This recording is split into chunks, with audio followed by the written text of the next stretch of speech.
just work on this logo thing right here. Back to our file. What we're going to do is use registerstyle.css.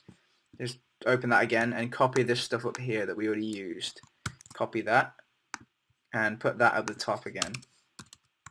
There are fonts that we loaded, remember?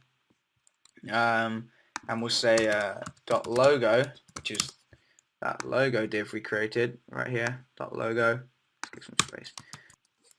Font family, and we'll do this one, the letter bold italic, and then as a backup sans serif, and that's with one F and one R, sorry. And there, okay.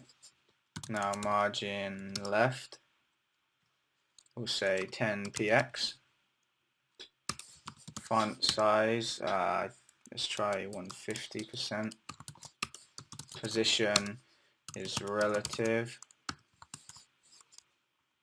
Top is going to be 9px. That's how far it is from the top of the div. So we say 9 pixels from the top, and we'll see how that looks right now. So it's got that font. It looks a little bit nicer.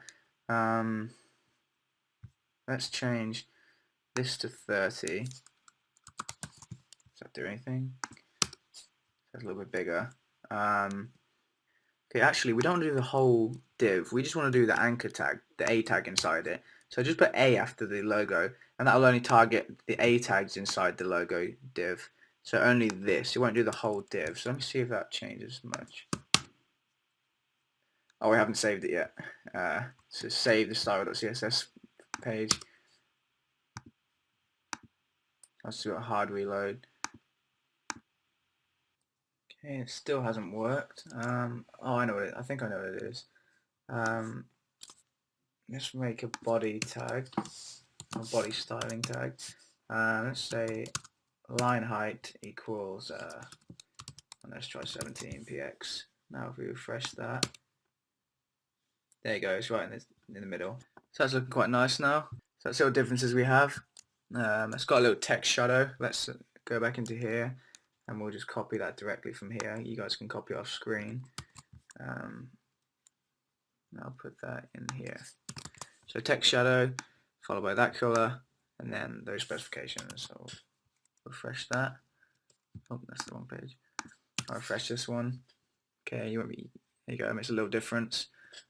And let's just fix the color. So let's just take this color, and I'll put that in here too. So there you go, that color there. Save that, and then should change it ever so slightly. There we go, it looks nice. We'll get rid of this thing now where if you hover over it, it's an underline. We don't want that, and we'll just say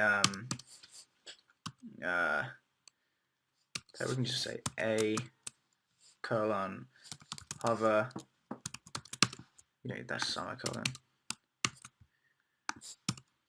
Text decoration none. Now when we hover over it, text decoration will be gone. There you go. So it stays like that. That's a little bit nicer now. It's like a little logo kind of thing without even making a logo. And if you guys wanted to put an image in there instead of text, you could easily just inside here, you could, instead of that, you could have img, which is image, and then the link to the image. So it'd be assets, images, and then whatever your image is. Okay, use that instead.